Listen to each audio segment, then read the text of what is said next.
사도행전 2장 1절로 4절까지 오순절 날이 이미 이르매 그들이 다 같이 한 곳에 모였더니 호련히 하늘로부터 급하고 강한 바람 같은 소리가 있어 그들이 앉은 온 집에 가득하며 마치 불의 혀처럼 갈라진 것들이 그들에게 보여 각 사람 위에 하나씩 임하여 있더니 그들이 다 성령의 충만함을 받고 성령이 말하게 하심을 따라 다른 언어들로 말하기를 시작하니라.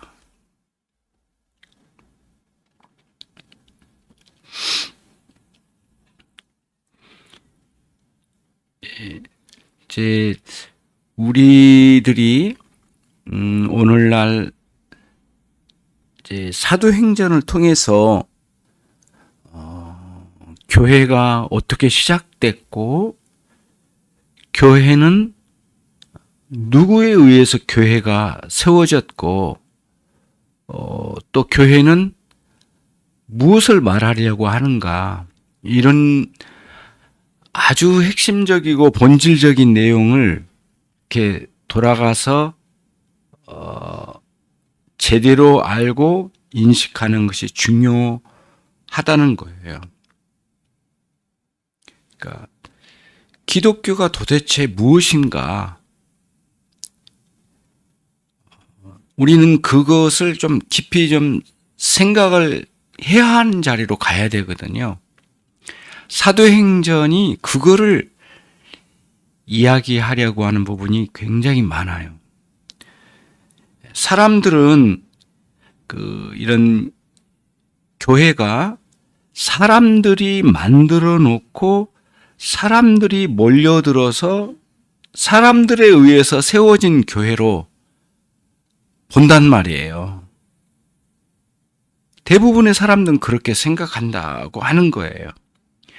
근데 사도행전으로 돌아가 보면 교회는 그렇지 않다는 거예요. 그런 차원에서 다른 종교들과는 큰 구별이 있어요. 모든 종교들은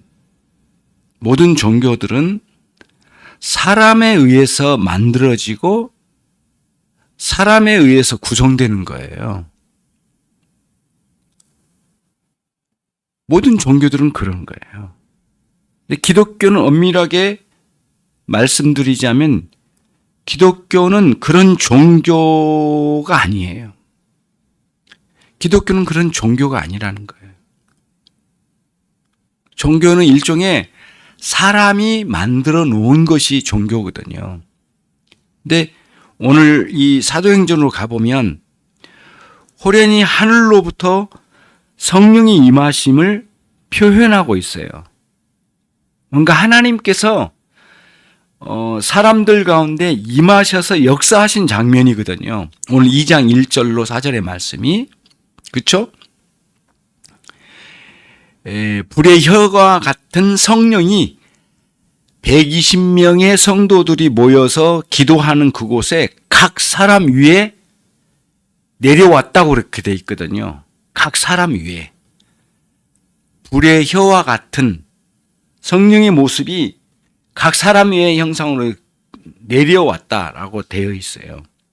그러니까 하나님께서 뭔가 사람들 위에 역사하신 거예요.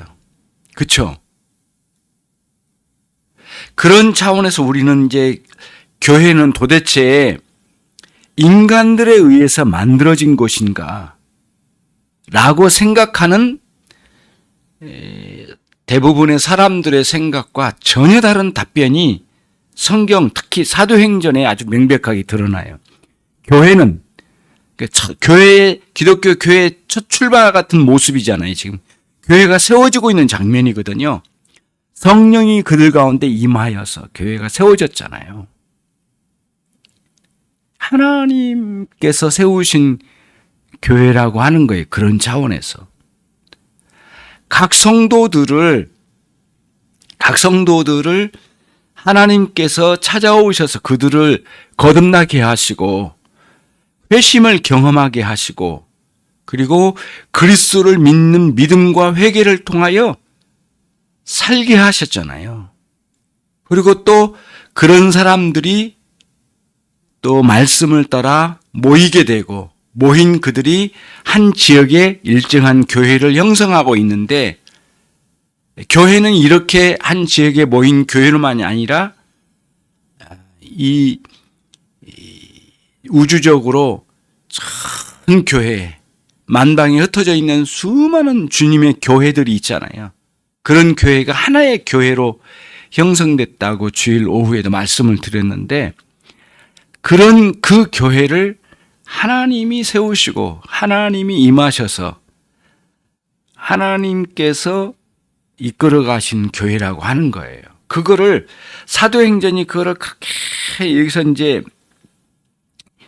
뭐랄까요, 이제 계속해서 그거를 메시지로 강하게 전해주고 있는 거예요. 제일 먼저 사도행전에서 우리가 이렇게 눈여겨봐야 될 것은, 교회는 무엇인가? 교회는 누가 세우셨는가? 교회는 누구에 의해서 지탱되고 누구에 의해서 교회가 유지되고 교회가 가는가라고 하는 그런 의문에 대한 답변을 주는 거죠. 그러니까 사도행전 1장 1절에도 주 예수의 행하시며 가르치기 시작한 모든 것이라는 표현으로부터 시작되잖아요. 주님께서 행하시고 가르치신 모든 것, 사람이 행하여 만들어낸 것이 아니라 주님께서 행하셔서 만드신 교회라는 거예요. 이게 이제 사도행전에서 이야기하려고 하는 거죠. 그래서 교회의 진정한 본질, 교회가 해야 할 일, 그리고 교회가 어떻게 해서 교회가 해 나가야 하는지, 이런 것들이 가장 기본적으로 중요한 내용이 그거예요. 하나님은 그들 사람들 속에 역사하셨어요. 내려오셨어요. 그리고 역사하셨어요. 그리고 그들을 활용하여 교회가 복음을 전하고 그리스도를 전하여 복음을 전하여 그 복음 안에 담겨진 예수 그리스도를 전함으로써 교회가 교회다운 메시지를 밖으로 내잖아요. 그런 거거든요. 그런 의미에서 교회에 대해서 잘못된 생각 또는 거짓된 생각, 인간적인 개념들을 우리들이 경계하고 봐야 돼요. 교회 역사는 교회를 인간적인 생각으로 교회를 바라봤던 사람, 그런 인간적인 생각과 관념으로 교회를 봤던 생각하고 성경에서 말하는 교회의 개념하고 항상 충돌이 됐어요. 예. 그러니까 인간적으로 교회를 여겼던 사람들은 자꾸 교회를 인간적으로 판단하고 보는 거예요. 그리고 그 교회를 그렇게 인간적으로 활용하고, 특히 역사상으로는 로마 카톨릭이 그걸 주장했잖아요. 끊임없이 인간적으로 교회를 활용했단 말이에요. 그러니까 인간이 만들어내고 그렇게 생각하고 하나님이 일하심을 완전히 배제하고 말이죠. 그런 일들이 끊임없이 교회의 역사 속에 도전해 왔어요. 그러면 오늘날 또 마찬가지예요. 교회를 인간적으로 생각하는 사람들이 예배를 예배답게 드릴 수 있겠느냐고요. 절대 그럴 수가 없거든요. 항상 인간적으로 판단하는 거예요. 교회를 하나님이 세우시고 하나님이 일하시고 하나님께서 설교자를 통하여 말씀을 전하시고, 그리고 하나님의 권위가 내려와서 사람들의 마음에 그 가슴을 때리면서 말씀이 전해져야 되잖아요. 그러니까 인간적으로 생각하면 도대체 이거를 뭐랄까 말씀의 권위, 이걸 받아들이질 않는 거예요. 네. 그러니까 인간적으로 접근하니까 목회자라고 하는, 목사라고 하는 타이틀의 권위를 부여해버리고 그 목회자가 전하는 말씀 자체에는 권위를 부여하지 않는 아주 뒤바뀌는 현상이 일어나요. 그래서 종교개혁자들이 그렇게 말했어요. 목사라고 하는 타이틀에는, 지위에는 권위가 있지 않다. 그럼 어디에 있느냐? 그의 입술로 전해진 말씀이 권위가 있다. 다 그렇게 이야기를 해요. 말씀에 사로잡혀야 되거든요. 이게 굉장히 중요한 진술이거든요. 이런 인식을 가져야 돼요. 그러니까 교회에 대해서 바른 인식을 못 가질 때 자꾸 사람의 생각으로 보는 거예요. 그런 것들이 이제 우리들이 경계해야 할 아주 중요한 거죠. 교회는 도대체 무엇인가? 그리고 무엇보다 교회가 아닌 교회가 무엇이고, 또 참된 교회가 뭐고, 또 참되지 않는 교회가 어떤 것인지를 구별해 내야 되잖아요. 그래서 우리가 한번 이제 생각해 보는 거예요. 첫째는 뭐냐면은, 기독교는 종교가 아니다 라고 하는 거예요. 종교라 함은 그 인간들이 만들어낸 것이 종교거든요. 인간들의 편의와 인간 자신을 위하여 스스로 그거를 만들어서 자기들의 것으로 활용하는 것이 종교거든요. 그런 차원에서 기독교는 종교가 아니다. 사실 종교는 항상 기독교를 괴롭혔어요. 모든 종교는 기독교를 계속 괴롭혔어요. 예. 유대교도 유대교에 타락한 유대교가 보세요. 나중에는 기독교를 괴롭히잖아요. 그리고 기독교의 중심인 그리스도를 죽이기까지 하잖아요. 그러니까 종교는 항상 기독교를 괴롭혀 왔어요. 예. 그리고 종교만큼 사람을 혼란스럽게 하는 것도 없어요. 굉장히 혼돈스럽게 만들어요. 종교가. 제대로 된 영성이 아니고 완전히 사람을 그런 식으로 현혹시켜서 진정한 하나님과의 관계를 오히려 떠나게 만드는 게 종교란 말이에요. 그러나 기독교는 진정한 하나님이 누구시고, 그리고 우리는 그 하나님께 어떻게 예배하고, 우리는 어떻게 그분께 나가야 하고, 우리는 그분 앞에 어떻게 살아야 할지를 기독교는 그런 핵심 메시지를 우리 전해주잖아요. 주 예수 그리스도를 믿으라 라고 하는 복음을 통해서 하나님이 누구신지를 그리스도를 통해서 알게 되고, 또 어떻게 그 하나님을 알아가고 섬겨야 할지를 듣는 것이죠. 예. 그 사람들은 이런 식으로 생각해요. 기독교가 마치 여러 종교 중에 하나일 거라 이렇게 생각하고, 또 기독교는 역시 여러 종교 중에 하나이기 때문에 사람들이 말하는 것처럼 장례식이나 치러주고 결혼식이나 치러주고 무슨 행사나 치러주는 그런 종교 집단의 하나일 뿐이라고 사람들은 한다는 거예요. 그게 밖에서 교회를 보는 사람들의 시각이에요. 그럼 우리는 복음을 듣고 성경 안으로 들어가서 진리의 말씀을 깨닫고 딱 들어가 보면 그게 아니란 건 우리는 알았잖아요. 물론 장례식이나 결혼식이나 이런 걸 하지만 우리는 그것이 목적이 아니잖아요. 그렇잖아요. 그런 것을 통해서 인생의 과정에 어떤 그 전례 행사의 통과 행사, 그러니까 어떤 인생의 통과 과정에 꼭 필요한 행사를 잘 치러주는 종교 중에 하나가 기독교라고 하는 생각을 가진 게 얼마나 나쁜 생각이냐고요. 그렇죠? 그게 아니란 거예요. 들어와 보면 기독교 안에는 생명이 있는 말씀이 있고, 그리고 우리의 죽음과 삶이 무엇이고, 우리의 존재와 우리 존재의 시작과 끝이 무엇이고, 그리고 모든 우주 만물의 시작과 끝이 무엇인지를 아주 근본적이고 본질적인 내용들을 다루잖아요. 예. 그렇지 않습니까? 그러니까 기독교는 어떻게 살아야 될지도 이야기하지만 그 이전에 어떤 사람이 되고 또 어떤 분을 섬겨야 될지를 아주 명확하게 본질적인 내용을 가르치는 게 기독교의 핵심적인 요소잖아요. 그래서 묻기를 너는 교회 다니면서 하나님을 믿냐라고 물으면 단순히 그냥 하나님 믿는다라고 말하기에 쉽게 그냥 매듭지어서 말할 수가 없어요. 우리 하나님은 이라고 말을 시작해야 돼요. 그렇죠?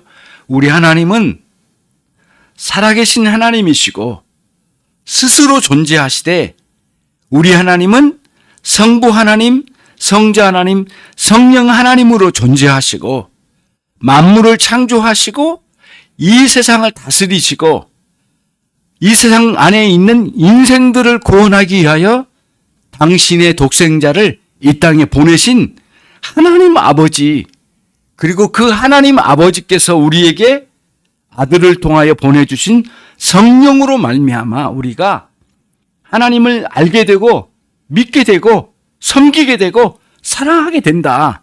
이렇게 말할 수 있어야 되잖아요. 이런 복음이 우리에게 있는 거예요. 그렇죠? 그러니까 교회는 건물로 이루어진 게 아니잖아요. 이거는 예배당이지 교회가 아니잖아요. 그러잖아요. 건물 자체는 예배당이지 교회라고 말하지 않잖아요. 그러면 교회는 뭐예요? 사람들의 모임인데 단순한 사람의 모임이 아니에요. 그 가운데 주님이 오시고 주님이 계시고 주님이 붙드시고 한 사람 한 사람 이끌어 가시고 주님이 우리를 생명의 길로 인도하시는 거죠. 그 모임 속에 주님이 와 계신 거거든요. 그게 교회란 말이에요. 영생을 소유한 그 사람들 속에 우리 주님이 오셔서 그들을 함께 하시고 그들과 함께 하시고 그들을 보존하시고 영원토록 함께 하신다고 그 약속을 성취해 나가시는 우리 주님이시라고 하는 거예요. 이러한 일들을 알지 못할 때나 또는 망각할 때 아주 신앙의 치명적인 요소들이 막 찾아들어오는 거예요. 교회를 그냥 사람들의 모임 집단으로 서로 우정 충만한 가운데 살아가는 것이 전부일 거라고 생각하고, 그러면 안 되죠. 정말 치명적으로 잘못된 생각들이에요. 참된 교회는 교회를 하면 오늘 말씀처럼 호련히 하늘로부터 급하고 강한 바람 같은 소리가 있어 하나님께서 여기 임하시는 곳이에요. 그렇죠? 교회와 예배는 사람들에 의해서 만들어지거나 제어되는 게 아니라 교회와 이 사람은 교회에 모인 성도들은 하나님에 의해서 제어되고 이끌림 받는 거예요. 그렇죠? 그래서 사람들에 의해서 예배되어진다라고 하는 것으로 결론을 내리면 안 돼요. 우리들이 벌써 예배를 준비하고 예배하지만 하나님께서 이 예배를 가르치시고 이 예배를 이끄시고 이 예배를 주장하시고 이 예배 가운데 영광 받으시고 이 예배를 통하여 우리를 변화시키시고 이 예배를 통하여 우리를 만나서 새롭게 하시는 거죠. 그렇죠? 그런 위대한 역사가 여기에 있는 거예요. 마지막 한 가지 더 말씀드리면 우리가 예배하고 기도하는 것은 그 대상을 알지 못한 가운데 예배하거나 알지 못한 가운데 기도할 수 없어요. 그건 예배라고 할 수도 없고 기도라고 할 수도 없죠. 사도 바울이 아덴 지역에 가가지고 복음을 전할 때 그랬잖아요. 벽에 쓰여져 있대요. 알지 못한 신, 거기는 신전이 수백 개가 있는데 그 중에 어디에는 벽에 써져 있대요. 이렇게 신전이 있는데 여기는 알지 못한 신, 알지 못한 하나님에게 라고 이렇게 벽에 써져 있더래요. 그리고 거기서 거기서 우상숭배를 하고 있더라는 거예요. 그래서 바울이 볼 때 거기서 굉장히 인상 깊게 들었나 봐요. 그 장면을 보고. 알지 못한 신에게, 딴 데는 무슨 이름이 있는데 거기는 알지 못한 신에게. 정확하게 맞아요. 모든 종교는 알지 못한 신에게를 향하고 있는 거예요. 기독교는 뭐예요? 철저히 우리의 믿음은 계시된 하나님, 알 수 있게 당신을 나타내 주신 하나님, 살아계신 하나님, 그런 하나님이 우리에게 당신을 계시의 말씀으로 보여주시고 경험시켜 주시고, 그렇죠? 우리 가운데 역사해 주셔서 우리로 하여금 하나님을 믿게 하신 거죠. 사도행전 17장 23절에 너희가 알지 못하고 유하는 그것을 내가 너희에게 알게 하리라. 사도 바울이 사람들이 알지 못한 신이라고 하면서 섬기고 있는데 내가 너희에게 우리 하나님을 알려주리라. 이렇게 말하잖아요. 계시된 말씀이 분명하게 있으니까요. 사람들은 단 한 번도 하나님을 생각해 본 적 없는 사람도 대부분이 많이 있을 거예요. 제대로 생각해 보지도 않고. 그러나 우리는 결코 알지 못한 하나님께 기계적으로 기도할 수 없어요. 아는 하나님, 만물을 창조하신 하나님, 독생자를 우리 가운데 보내주신 하나님, 계획하신 대로 우리를 구원하신 하나님, 그리고 당신의 능력과 지혜와 사랑으로 이 세상을 다스려 가시고 그리스도 안에 들어온 영혼들을 단 한 영혼도 놓치지 않고 영원토록 구원에 이르도록 하시는 하나님, 그 하나님께 영광이 되도록 우리는 예배하고 또 그 하나님이 언제나 인자하게 우리에게 찾아오셔서 우리의 기도를 들으신 하나님이기 때문에 우리는 또 그분께 기도할 수가 있는 거예요. 그런 차원에서 우리는 계속 정확하게 우리는 하나님을 알고 인식해요. 삼위일체 하나님으로 존재하신 하나님, 성부, 성자, 성령으로 존재하신 하나님, 그 하나님은 인격적이시고 심지어는 출애굽기 3장에 의하면 나는 스스로 있는 자니라. 그리고는 또 한편 다른 곳에는 내가 이 일을 행하리라 말씀하신 하나님, 그리고 여호와께서 말씀하시니 라는 표현으로 성경 전체는 여호와께서 말씀하심으로, 구약 성경은 전체가 여호와께서 말씀하심으로 계속 기록되었단 말이에요. 살아계신 우리 하나님께서 그렇게 당신 자신을 알리시고 선포하셨어요. 우리는 기독교 신앙인의 우리는 죽은 종교 안에 있지 않아요. 그래서 사도 바울이 사람들에게 이렇게 말했어. 데살로니가 전서 1장 9절의 말씀인데요. 너희가 어떻게 우상을 버리고 하나님께 돌아와서 사시고 참되신 하나님을 섬기는지 이렇게 말하거든요. 성도들에게 말하는 거예요. 너희가 이전에 그 우상을 섬겼는데 그 우상을 버리고 하나님께로 돌아왔는데 그 하나님은 살아계시고 참되신 하나님인데 그 하나님을 너희들이 섬기고 있다. 이렇게 말하면서 기독교는 죽은 신을 향한 것이 아니라 살아계신 하나님을 섬기는, 예배하는, 또 그분을 향하여 기도하는 그런 생명이 있는 기독교라고 하는 사실을 분명하게 보여준 거거든요. 사도행전은 그 사실을 아주 생생하게, 아주 리얼하게 표현되어지고 사건 하나하나를 따라서 기록으로 남긴 거예요. 누가복음을 기록했던 누가가 기록한 거잖아요. 사도행전이. 그렇잖아요. 의사였다고 그래요. 의사의 특징은 치밀해요. 예. 하나하나를 놓치지 않고 아주 논리적으로 이걸 써내려가는 거예요. 사건 하나하나를. 굉장히 중요한 면이 있단 말이에요. 누가복음은 그리스도께서 지상생애 기간 동안에 행하시고 말씀하신 기록의 내용이라면 사도행전은 그분이 보내신 성령에 의해서 행하시고 말씀하신 내용들을 기록한 거잖아요. 이렇게 큰 그림이 그려져요. 그리고 그 일을 통하여, 그 하나님의 행하심을 통하여 교회가 세워진 내용들을 기록하고 있는 거죠. 저와 여러분이 사시고 참되신 하나님은 오늘 또 찾아뵙고 또 그 하나님을 향하여 엎드려 기도하는 시간입니다. 함께 해주시고 복되게 우리 가운데 오셔서 역사해 주시고 만나 주시기를 원합니다. 주님 감사합니다. 종을 통하여 함께 나눈 이 말씀이 우리 모두에게 생명의 말씀으로 들려지게 하시고 권위 있는 말씀으로 들려지게 해주셔서 오늘 또 교회의 본질과 우리 기독교의 핵심 메시지가 무엇인지를 알게 해주옵소서. 예수 그리스도의 이름으로 기도 올리옵나이다.